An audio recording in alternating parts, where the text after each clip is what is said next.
Welcome to AI, Government and the Future, a podcast by Corner Alliance. We explore the intersection of artificial intelligence, government and the future. We work with government to create results. We ignite your agency's mission by helping you to design and implement high-impact and innovative federal programs in AI, broadband, cybersecurity, public safety, and more.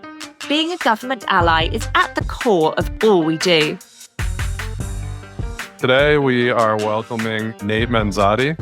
He is at GSA, General Services Administration, for those who aren't up on their federal acronyms. He's the Director of Data Analytics and AI Centers of Excellence at the Technology Transformation Services, TTS, there at GSA, and also co-manager of their community of practice around AI.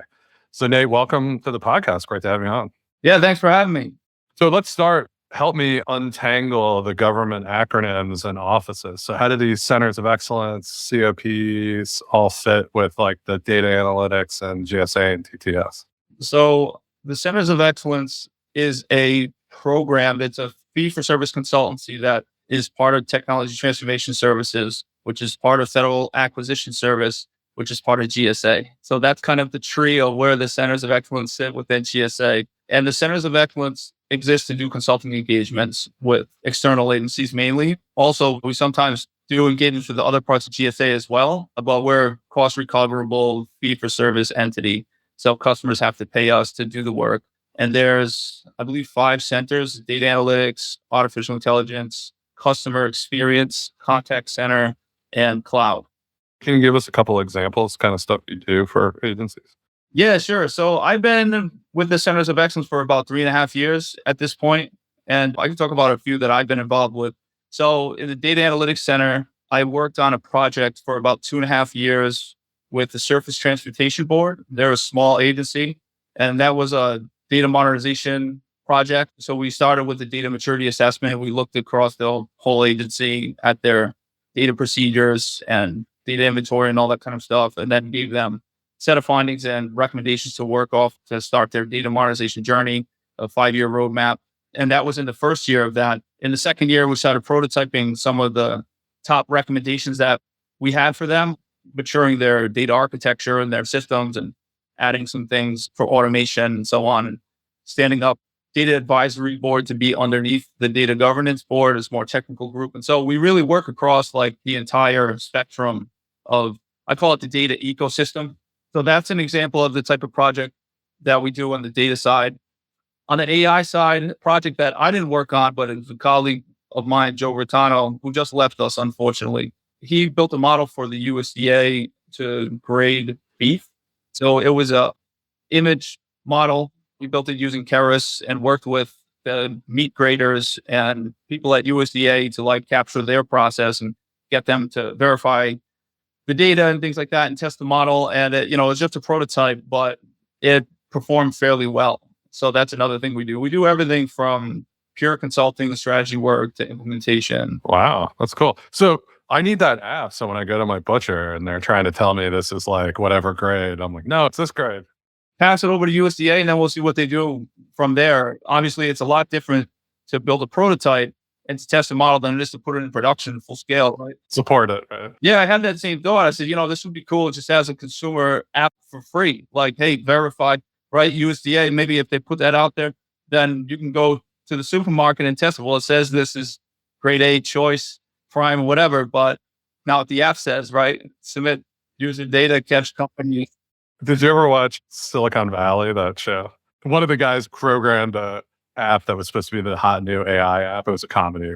And it turned out his app was basically, it told you whether a picture was a hot dog or not. And that was the whole app. It's like, is this a hot dog? That's awesome. As dumb as it sounds, narrow focused use cases for machine learning can do a lot. Yeah, it's true. I think we're going to see a lot more of that too, particularly now that you have models that can run on mobile, right? So you're going to see a lot more focused, smaller models that do a really good job at one thing. All right, so that's the COE. Another thing about the COE, so one of the benefits of the COE is that like when we approach a customer that has a specific thing in mind, we're not limited to just that specialty. So let's say we're doing a data analytics engagement and they want to know how to modernize their data warehouse and have more real-time analytics, something like that. We give a technology recommendation, but then in that second stage, if they say, well, now we need to teach everyone how to use this and how to transition their workloads over, we can bring in like the innovation adoption group, which is not a formal COE, but it's a focus area, I think is the term for it. Something like that. We have really capable innovation adoption capabilities. We bring those guys in. We bring the cloud guys in. We're flexible. So we just flex to meet the customer where they're at. And because we're federal, we don't have to necessarily hold on to every dollar. You know what I mean? So if it makes sense to say, you know what, let's cut this off. You can do your own contract from here with your own procurement authority. Then we get out of the way when it no longer makes sense for us to be there. That's the COEs in a nutshell. So the COP, the Artificial Intelligence COP, is a cross-government community that exists to facilitate communications, share information, and provide training for the government on AI. And it's grown quite a bit. So we're at about 3,300 feds right now, and numbers going up all the time. Last year was very successful. We did some AI training. We brought in Stanford University and Stanford Human-Centered AI and Stanford High to do the training, did a 6-part series. And we worked with OMB, and that training series was their response to the AI Training Act. And it was really well received, super high quality content. So that's an example of the type of thing that we do in the COP. And for this upcoming year, we're planning to do a lot more. So it's more like a knowledge sharing coordination group, not necessarily, you're not doing services for people through the COP. Exactly. So the difference between the COE and the COE is pay to play. We can come in with expertise. We do assisted acquisitions. We solve your problem. The community of practice is free. Anyone with a .gov or .mil email can join, and it exists for knowledge sharing. And we're trying to make it as valuable as possible for the people that participate. So just taking a step, so that's sort of the framework. And TTS also does a lot of the procurement, GWACs and stuff like that across government, right above your level. Well, so TTS, Technology Transformation Services, is in the Federal Acquisition Service. Federal Acquisition Service, they're the ones that have all the GWACs and all the procurement authority. So there's an obvious benefit for us being part of FAST. We have inside knowledge about all of those things. And what I mean by inside knowledge is that we can help our customers get access to the right vehicles and buy things in a way that makes sense for them. So these are the people to go to if you're a federal program officer trying to think through your AI strategy and procurement. I mean, these guys have all the tools. That's right. And that goes back to what I was saying about we're a consulting organization. We come in and we work with you and help you on your stuff. But then when it makes sense, we say, okay, this is going into operations and maintenance, or just you don't really need the assistance of feds anymore. You can hire your own contract team to do this. We can put you in contact with people in FAST that can, like the national account managers and other procurement authorities that can help our agency partners buy direct. So now you don't have GSA in the middle. So taking a step back just from GSA and those programs, I know you don't work with everyone, but like, what's your kind of take on the AI landscape across the federal government today? Like, what would you say the state of AI is based on what you've seen? Like, are we sort of in the experimental pilot stage? Are we in the, hey, we're rolling out major AI applications on a daily basis? Like, where do you see the government at this point? I think it varies wildly from agency to agency, but as a whole, the world probably in general, federal government being part of that, is going through continuous cycles of excitement and fear. And I mean, it's kind of just crazy. I don't think there's ever been a technology in history that has grown this fast. That's certainly true. I mean, ChatGPT alone, right, is the fastest adoption of any consumer app in history. And that's what the driver of it, right? So AI is not new. It's been around for a while in the shadows, just like every other technology that's out there. People hear about it and they go, okay, that's cool, but they don't really care. What I mean by they don't really care is that if you're not a technician, it's not the most important thing on your plate to go, well, I need to learn about this technology. You interact with it anyway. In reality, people have been using AI applications every single day for the last decade because everybody uses Google. Everybody has AI integrated on their phone in some way. There's a lot of systems out there that have had AI in them for over a decade now. So people didn't realize it. You use your phone, you use the things that exist, And most people aren't thinking about it. Also, those decision support systems that you can watch in congressional hearings from the last year about those systems are just existing in production, doing their thing, and didn't have tons of controls on them or attention on what they're doing. So I think right now everybody is realizing, because Chat GPT and all of the tools that have come in the time since then that allow people to directly interact with models, you're saying, wow, these things are powerful, generative AI. I think that's really the key. It's generative AI. And of course, that GPT, there was GPT 2 and 3, but it's really when 3.5 and then to 4, you just saw that slick. Because even though you'd say probably writes like a pretty smart seventh grader, it can do a lot of other stuff now. Just, it's pretty incredible, right? So that kind of blew it open. Yeah. And I think what's going on now is that the government is realizing it's a game changer and we need to figure out how to use this, but in a way that risk averse manner. And that's what I see with these cycles of excitement and fear, is that you see something come out.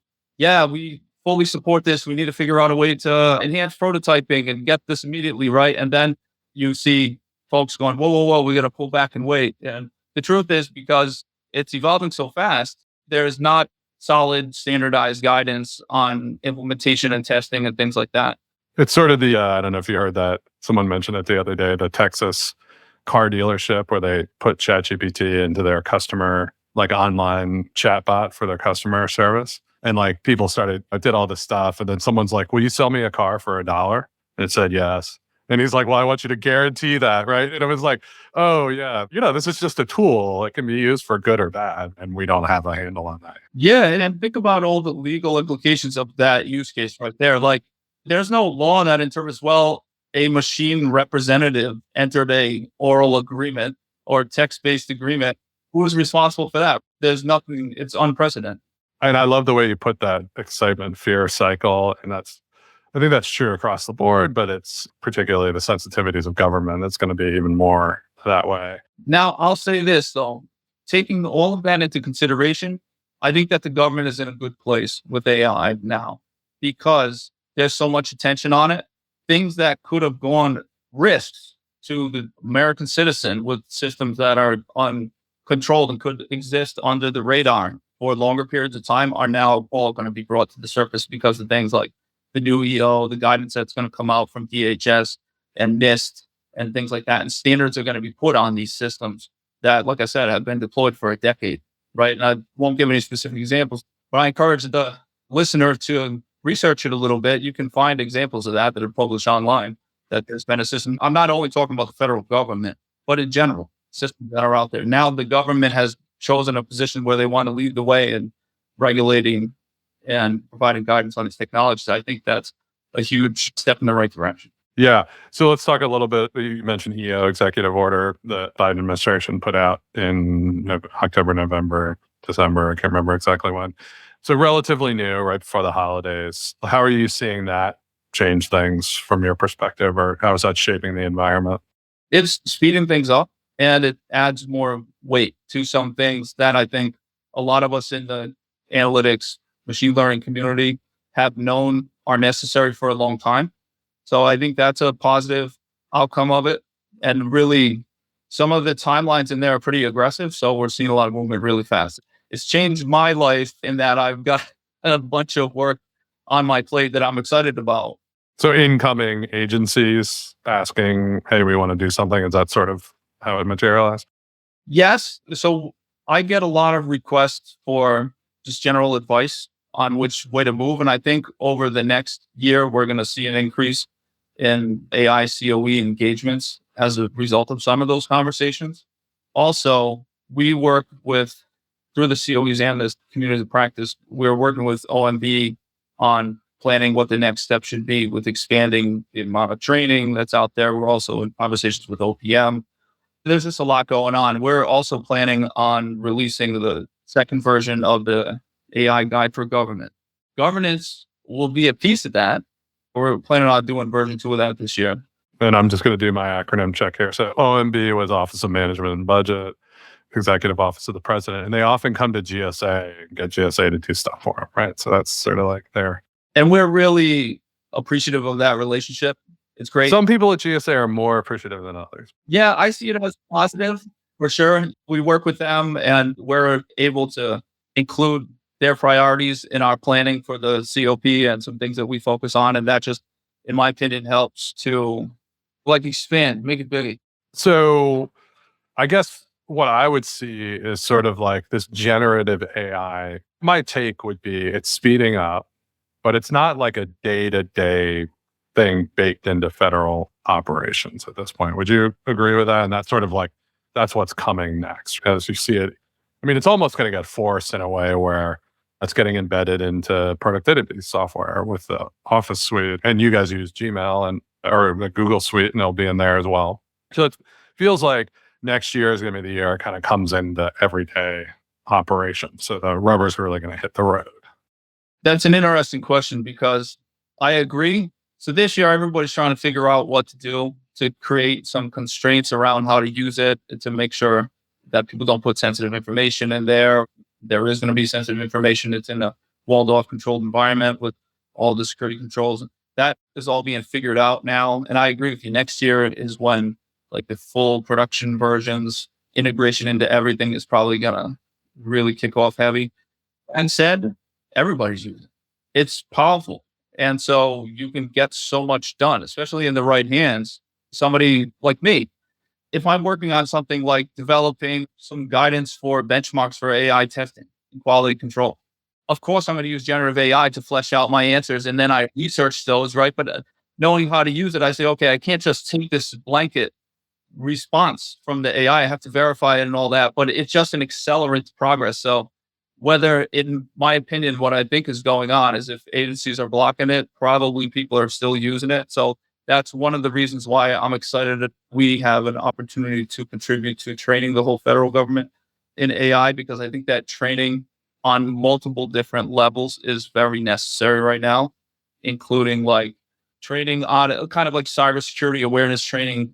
Do this with AI and don't do this. Like this baseline understanding of the risks and how to use it. And then in addition to that, also more role specific training, like someone who's an acquisition professional. Well, how can they use it? What should they be aware of? But even just that use case, or going back to OMB, rulemaking comments, they go through these comment periods. And it strikes me that I'm hearing from other business owners, maybe even outside of the government, they're quoting doing a proposal for work went from 6 weeks to 6 hours with generative AI. So you can imagine your colleagues in FAS getting deluged with, or they're the people they're doing acquisition for, getting deluged with contract proposals, or on the comments side, getting deluged with comments on a rulemaking. And so it really strikes me that federal government has no choice but to deploy AI to like deal with that AI. And so the forcing function is coming. No one can really bury their head in the sand and avoid it. Yeah, I mean, you're going to see a period of cat and mouse, right? Yeah, of course. I'll let you guess which one is going to stay ahead. So I think the private sector is going to be ahead, and it's going to force government to play catch up on it, because I think government's just not going to be as agile in deploying solutions. And one thing that I think about a lot, and I talk about this too, and it's an emerging area of research and product development, in the private sector. I think there's a lot of power in using generative AI to structure unstructured data. What I mean by that is you take something like ChatGPT equivalent through an API and give it a context that says, hey, look at this humongous trove of PDFs, and then extract all the objects into this schema. And if you know what a JSON object is, put it in a JSON object, say, extract all the people from this and take the page number, their name, the contextual information, et cetera, et cetera, et cetera. And then you do a bunch of iterations on that. And now all of a sudden you have a database that you can analyze. And doing that, and then also testing to make sure that that model actually did. So running it through a couple different iterations that are slightly different to get the same information allows you to evaluate how good that model is at extracting that information correctly from the PDFs. Not only do you get the structured database that now you can do analytics on more traditionally, and it's more easy to verify and things like that. You're not just going to the AI for everything, but you can also test and make sure that it's accurate. you're kind of hitting on what I think is probably the most profound thing the government's going to do beyond regulation. I mean, the treasure trove of data within government is immense. There are billions of treasures in the attic here. And so you look at open data and all that stuff. Now that you can do it with these tools like you're talking about, and those are getting better, this is a national asset that could grow our economy at huge. It's really going to be pretty transformative. It kind of seems like what generative AI is making possible is kind of what the promise of big data was back in like 2012, 2013. Now it's going to be realized because like back then, it's just like there was advances in like parallelized compute. You had the Hadoop and stuff that came along, but still to analyze that data was technically complex and sometimes cost prohibitive, right? And a ton of it was just unstructured, right? So it was very difficult. Exactly. So now I think we're going to see that kind of reality come to bear, which is an interesting concept in itself, because that's something from the past that said, wow, this is going to be huge. And then it took a different technology to really realize the benefit of that. What is being promised now that in reality is not going to be possible with AI that everybody is talking about. And then it's going to take, who knows, maybe a quantum computer, whatever the next thing is. And I think that's often the case. Like I think about that in like biotech. I think it's a really good point. Like everyone talked about genetic medicine starting in whenever the genome was mapped back in 2000, whatever. And now it's like CRISPR and even other technologies and AI that are actually going to make it a reality 20 years later. So that's often the case. But I think you're right. I think at this point, the kind of big data, open data government thing is going to be a real. I think that's just a whole area we haven't even like thought through the scale of that yet. And I think agencies don't know what they have. I have a friend who's kind of working on AI with some pharma companies, and even pharma doesn't know what they have. They've done tons of research and clinical trials that failed and all sorts of stuff that's stuck all over their organizations. They don't even know what they have, much less like the massive federal government. There's just so much stuff out there. Yeah, I mean, some of these agencies have data just stored on magnetic tape that used to be in paper archives going back to 1910 something. What kind of crazy and interesting analytics is going to come once all that data is analyzed? So you kind of hit on one of the big focuses of the executive order, which I really credited. I thought the executive order called out very well, was the challenge of educating and hiring, educating, retaining federal workforce who has expertise in machine learning and AI. So tell me a little bit how you're seeing that. Are you seeing some efforts by the government to really try to, I mean, you're obviously doing some of these trainings, but I can just imagine anyone who gets really qualified in these technologies is going to get picked off by the private sector. There is definitely a pretty significant pay gap between the private sector and the federal government. Well, they're talking now like entry machine learning engineers are getting $500,000 to $800,000 a year in salary. Really? Where? Send me the link. Yeah, no, it's like the kind of people that are going to get hired by OpenAI, by Google, by Microsoft, by Meta. Those people, and I'm sure they have to have certain very specific parts of that. So I'm just thinking through like what's an entry level machine learning engineer at that level? They're probably a PhD computer science. That's probably true. At least masters. Yeah, at least masters. Well, they're saying that the number of PhDs and masters in those fields are thousands, not like tens of thousands. So, I mean, there's just so much demand. Exactly. And the way that the market is kind of evolving. So those guys, yeah, they're going to go off make $1 million a year. They're going to build the next generation of technologies like the GPT 6 and 7, 8. But the rest of us really need to know how to access, integrate those technologies into more like specific applications, and then add controls around them and test them, which is engineering. So the AI researchers, they're always going to be in super high demand. But I think now the pool and the need for like engineers that understand enough of the computer science and statistics and AI specific, machine learning specific methods and stuff, but also understand security and engineering principles and software development principles and data principles and all that kind of stuff. That pool has gotten bigger. And even that, so we'll go a tranche down, not the people making $300, $500 million a year, but in that space of people who understand all of this stuff, there's still a huge pay gap with the private sector, right? Like everyone knows that, The interesting thing is we have a couple of programs. Like one program that TTS has is called the US Digital Core. And the US Digital Core its purpose is to bring in more junior talent to the federal government and get them interested, junior technology talent. Founded by a friend of the pod, Lena Trudeau. Yeah, Chris. Exactly. Yeah. Yeah. So I've been involved with the hiring on that, like evaluating resumes for that. And I've been really surprised with the quality of applicants that come through for such a low paying job. And so that indicates to me that there's interest in working for the federal government in the technology space, even though some of these people are way more qualified than I would expect to see come through this pipeline. And I think that's because of working for the federal government in this space is a little bit unique. You have a chance to impact the lives of U.S. citizens, and not to go down this rabbit hole with it, but we do impactful work, and people come to us for that. And so the digital core is one thing. As part of the executive order, there's an AI talent surge. TTS is involved with that in a couple different ways, and I just heard that there's going to be some AI specific hiring actions. So I'm standing by and listening too. I'm not sure what's going to happen if they're going to authorize some kind of special pay or something like that. That probably would be something that would make it less of a difficult choice to stay or join the federal government. So I'm going to say a couple of things that I'm sure you're probably not going to be able to comment because they're policy decisions. But what I see is a combo of, first, I'd really like to see a company like Anduril come into the civil space. So more of a company that is providing the building blocks for government outside and building the solutions rather than to what they see as the problems, rather than the government saying, hey, this is what we need. We're going to give you 5,000 requirements. So I think that Anduril approach is one first step.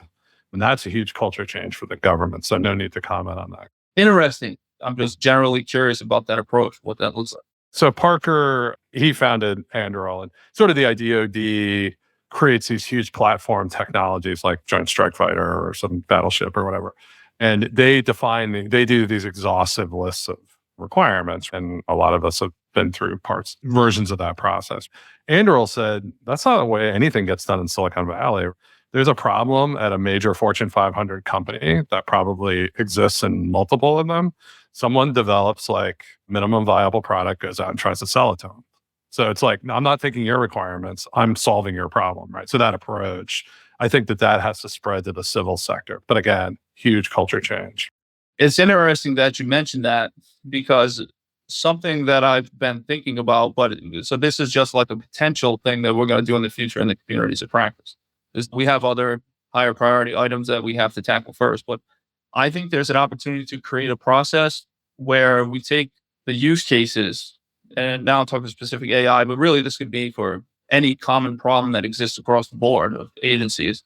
Find one use case that kind of generalizes that requirement as best. If you get the 80% solution, and then do like a contest where create a product, and then at the end of that contest, there's a procurement authority that's made available to any agencies that want to do a prototype or something like that. Sort of like a prize challenge mixed with a phase 3 SIBR almost. That's kind of cool. I like that. Kind of a similar concept to like what bucket hiring is, but for solving problems that exist across government. Yeah, we have some clients. I don't want to talk specifically about our client, but they've kind of done something similar, like creating innovation mechanisms for a big program that's doing the actual service. So they kind of create this set of prize challenges, grants, cooperative agreements, and it's kind of like an accelerator to then do stuff with this bigger agency as like their provider. And it's a really cool model where government's partnering with like, hey, I've got innovative acquisition authority. I might be able to hire different kinds of people because I've got some hiring authority, and I can help enable you to do a whole lot more stuff. It's a cool model. Kind of like what you guys are doing, right? Yeah. I mean, whether that will become a reality sometime in the future or if it's even possible, I don't know, but it's just something that we're thinking about. That's really cool. And I think the other thing that's going to have to happen is sort of an opening up of this US digital core with a lot different hiring authorities. I mean, NIST and DOE and all these people have way different hiring authorities than others. They're able to hire nuclear engineers, not have to go through all the processes of the government.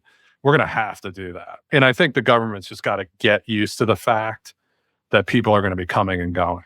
And so it should be much easier to bring in mid-career professionals for 2-3 years, maybe adapt some of the DARPA model. And people coming in and out of government, it's just going to have to be the case because, yes, they're going to have to pay people more, but they're never going to be able to pay people as much as the private sector. And there has to be that exchange. I just don't see how the government's successful with that. Exactly. If there was some kind of mechanism to incentivize people to just join the government for a period of time and to incentivize companies to let those people go for a period of time. Yeah, I mean, to be honest, the digital core people are probably coming in. They get a couple of years, it's good on their resume. They know the government. They can then hop out, start a company that serves the government, work for Microsoft or OpenAI. So it's kind of like, I mean, people call that a revolving door, but I think that's the way you get stuff done.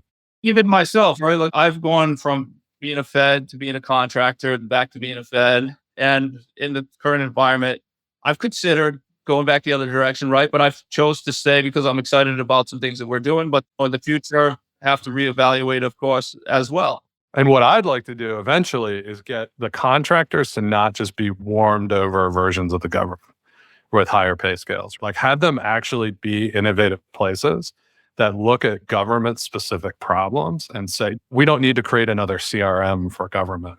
That's been solved. But there are a lot of government specific problems that other private entities don't have. So like have a much more innovative community outside. And there's a lot of barriers there. You got all these cyber regulations, you got FedRAMP, you got blah, blah, blah. But I think over time, if we can streamline that. I think there's an opportunity for finding more because there's widely different missions across agencies of the federal government. That said, there's baseline commonalities too. And so grouping those baseline commonalities together and just getting more efficient with sharing things that I think is a goal that would be a good one to pursue. And I mean, that said, something that I've learned from working in federal government and working with the private sector is that, the federal government is not the private sector. Shouldn't be, right? Yeah, exactly. It shouldn't be. It's intrinsically government functions is what the government is supposed to do. So there is a pretty big difference and it makes sense. These rules that are in place that are oftentimes slowing down work that we're doing in the centers of excellence and things like that, and it's a frustration in the short term, they exist for a reason. They're there because of sometime in the last 100 years or so, there's been probably some kind of catastrophe that led to those rules being created. So I think it's important to remember that too for technicians working in the government is like, yeah, it is frustrating, but there's a reason. National security, even things affecting people's benefits and stuff like that can have massive negative impacts if we're not careful and deploy systems. I totally take that point, and it's true. I mean, I always said, like, if you wanted the federal government to act like a private sector entity, like the military might not protect Vermont because they'd be like, we're not getting an ROI on that. So it's like government has a different kind of mission. And obviously it has a lot of stakeholders, and anytime a mistake gets made, these rules get created. So I think about this, the interaction between government, industry, academia, nonprofits. I kind of like conceptualize that in my mind as like one big machine.